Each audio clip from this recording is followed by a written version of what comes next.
You know, he's got a nice face, hasn't he? On screen, my father, Gary Cooper, was often a man of little words. Yeah? But when he did have something to say, it meant something. Today, I consider myself the luckiest man on the face of the earth. Off screen, my father had plenty to say, but he said nothing without purpose. On Stardom, he had this comment: "No player ever rises to prominence solely on talent. They are molded by forces other than themselves. They should remember this." My father came to filmmaking purely by accident. He had ventured out to Hollywood from Montana in the early 20s in hopes of using his skills as an illustrator, but jobs were scarce.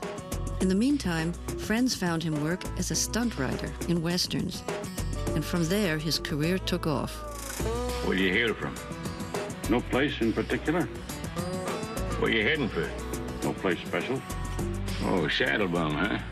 My father was a natural when it came to making westerns, and he enjoyed making them, but he was equally adept at a variety of roles, from playing a member of the French Foreign Legion to the explorer Marco Polo. You have never seen food like this before? No, what is it, snakes? No, no. Whatever the role demanded, he was able to provide, whether it be a tough guy or a bumbling, shy type. Make no mistake, I shall regret the absence of your keen mind. Unfortunately, it is inseparable from an extremely disturbing body. He also had a tremendously wry sense of humor, and that comes through in many of his films. I felt he didn't get to do enough comedy.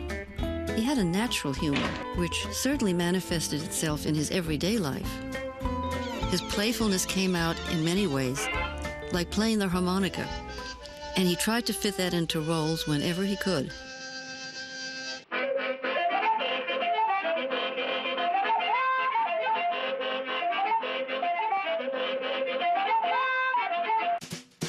Papa was an active man, on screen and off. What he loved best when not working, besides being with the family, was working on his cars, hunting, fishing, and riding. He could stick to a horse like flypaper. He learned by necessity to be one with the horse. That distinctive, laconic Gary Cooper stride was due to an injury he suffered when a youth, and he then had to learn to ride in such a manner that the jolting of the horse would not cause him pain. My father has been described as stoic and understated as an actor, and I would agree, but I would also venture to say that those were qualities he exhibited in real life as well.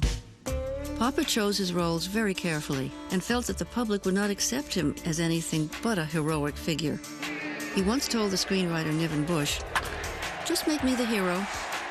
The writer Ernest Hemingway definitely saw my father as the embodiment of his diffident heroes.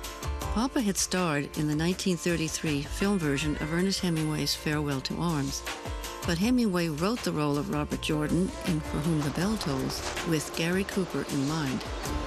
I know it's harder for you, but now I am you also.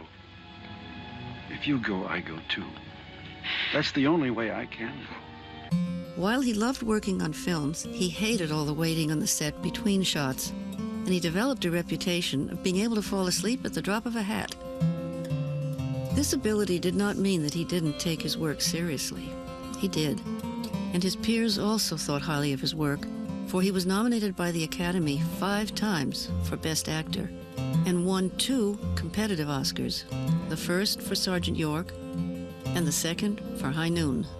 My father was quietly proud of these Academy Awards, but I think the honorary Oscar that was awarded to him near the end of his life was the most meaningful, given as it was for his entire body of work and accepted by his close friend, Jimmy Stewart. There is a quote from William Butler Yeats that I think sums up best how my father worked. "If it does not seem like a moment's thought, all the stitching and unstitching will be for naught."